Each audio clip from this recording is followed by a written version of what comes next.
Malam itu, rawa terasa jauh lebih sunyi dari biasanya. Kabut yang tipis dan dingin menggantung rendah, tepat di atas permukaan air yang tenang, membuat aroma khas lumpur basah dan dedaunan yang membusuk terasa semakin kuat, menusuk hidung. Di tengah keheningan yang mencekam itu, seorang pemancing bernama Ardi tetap melangkahkan kakinya dengan mantap. Ia sudah sangat terbiasa memancing sendirian, bahkan di tempat-tempat yang dianggap angker sekalipun. Tujuannya malam ini adalah spot favoritnya, sebuah titik terpencil yang berada cukup jauh di tengah rawa. Banyak orang bilang tempat itu sudah lama ditinggalkan. Jarang sekali ada yang berani datang ke sana, terutama setelah beredar kabar burung tentang beberapa pemancing yang pulang dengan wajah pucat pasi dan tatapan kosong, seolah mereka baru saja mengalami trauma mendalam. Tapi Ardi, dengan sifatnya yang sedikit keras kepala dan tidak mudah percaya pada takhayul, hanya menganggap cerita-cerita itu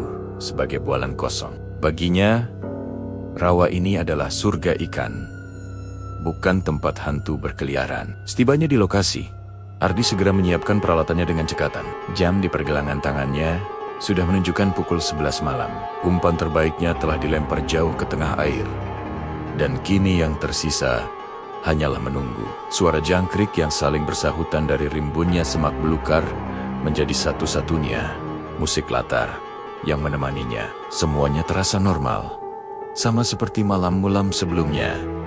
Sampai tiba-tiba, air di hadapannya mulai beriak pelan. Bukan riak yang disebabkan oleh sambaran ikan, melainkan gerakan yang lebih aneh, lebih lambat. Seolah ada sesuatu yang besar tengah berjalan perlahan di bawah permukaan air. Seketika, bulu kuduk Ardi meremang. Ia mencoba menenangkan dirinya, berpikir mungkin itu hanya seekor biawak besar atau hewan rawa lainnya. Namun, ketenangannya tidak bertahan lama. Dari arah belakangnya, terdengar suara ceburan air yang cukup keras. Plung, seolah ada sesuatu yang baru saja masuk ke dalam rawa. Dengan gerakan cepat, Ardi menoleh. Di antara siluet pohon-pohon bakau yang gelap dan menjulang, matanya menangkap sesosok bayangan hitam yang berdiri tegak.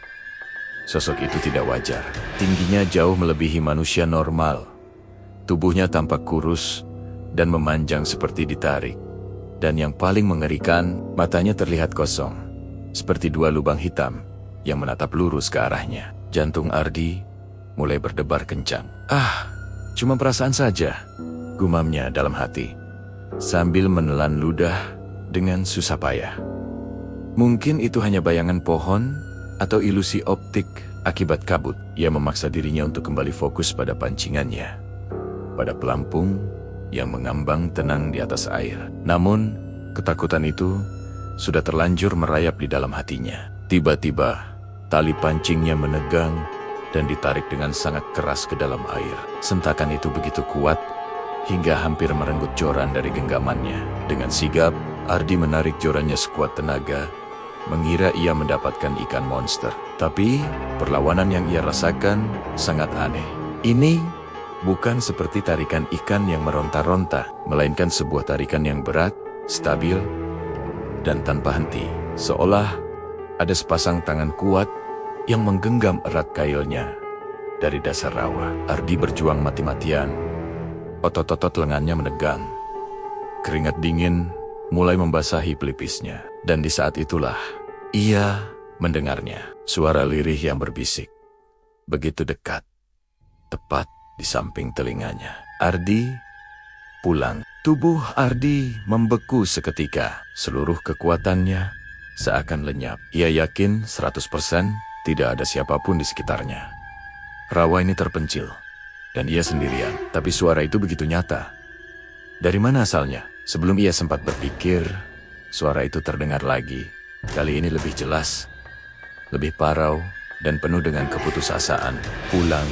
Dengan tangan gemetar, Ardi memberanikan diri menatap ke arah permukaan air, tempat kailnya menghilang. Perlahan tapi pasti, dari dalam kegelapan air yang pekat, muncul sesuatu yang seharusnya tidak pernah ia lihat. Sebuah kepala dengan rambut hitam panjang yang menjuntai basah, menutupi sebagian wajahnya. Saat kepala itu terangkat sepenuhnya, Ardi melihat wajah yang pucat pasi dan membengkak seperti mayat yang terendam lama. Dan yang paling membuat darahnya serasa berhenti mengalir. Mulut di wajah itu menyeringai.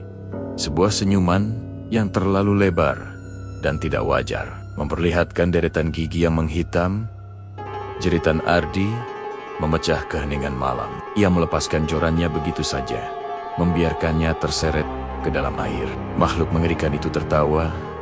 Suaranya terdengar aneh, bercampur dengan suara gemericik air dan gelembung lumpur, seolah tenggorokannya penuh dengan air rawa. Tawa itu menggema, lalu perlahan sosok itu tenggelam kembali ke dalam kegelapan, meninggalkan riak air yang perlahan menghilang. Tanpa berpikir dua kali, tanpa berani menoleh ke belakang, Ardi membalikkan badan dan berlari sekuat tenaga. Ia tidak peduli lagi dengan semua peralatan pancing mahal yang ia bawa. Yang ada di pikirannya hanyalah lari. Lari sejauh mungkin dari tempat terkutuk itu. Namun, saat ia berlari menerobos semak belukar, ia mendengar suara lain di belakangnya. Suara langkah kaki yang mengikutinya. Bukan langkah kaki biasa, melainkan suara berat seperti kaki basah yang menapak di atas lumpur. Plak, plak, plak. Suara itu terus mengikutinya, membuatnya semakin panik, seolah teror itu tidak akan pernah melepaskannya. Keesokan paginya, beberapa warga yang kebetulan melintas menemukan sebuah joran pancing yang masih berdiri tegak di tepi rawa. Itu joran milik Ardi. Mereka mencarinya, memanggil-manggil namanya, namun tidak ada jawaban. Ardi tidak pernah ditemukan di sekitar rawa itu. Ia berhasil pulang malam itu dengan napas toreng-jengga dan wajah pucat seperti mayat, tapi jiwanya seolah tertinggal di sana. Ia tidak pernah kembali memancing ke rawa itu lagi, atau bahkan menyentuh alat pancingnya. Sejak malam yang mengerikan itu, sebuah legenda baru lahir di antara para pemancing. Mereka yang masih nekat datang ke spot favorit Ardi, seringkali mendengar suara aneh, suara bisikan lirih yang seolah datang dari dalam air, dari dasar rawa yang gelap. Sebuah suara yang selalu mengucapkan kalimat yang sama, dengan nada memelas yang membuat bulu kuduk berdiri. Temani aku. Terima kasih sudah menonton. Jangan lupa like, komen, dan subscribe untuk cerita-cerita menyeramkan lainnya. Sampai jumpa di video berikutnya.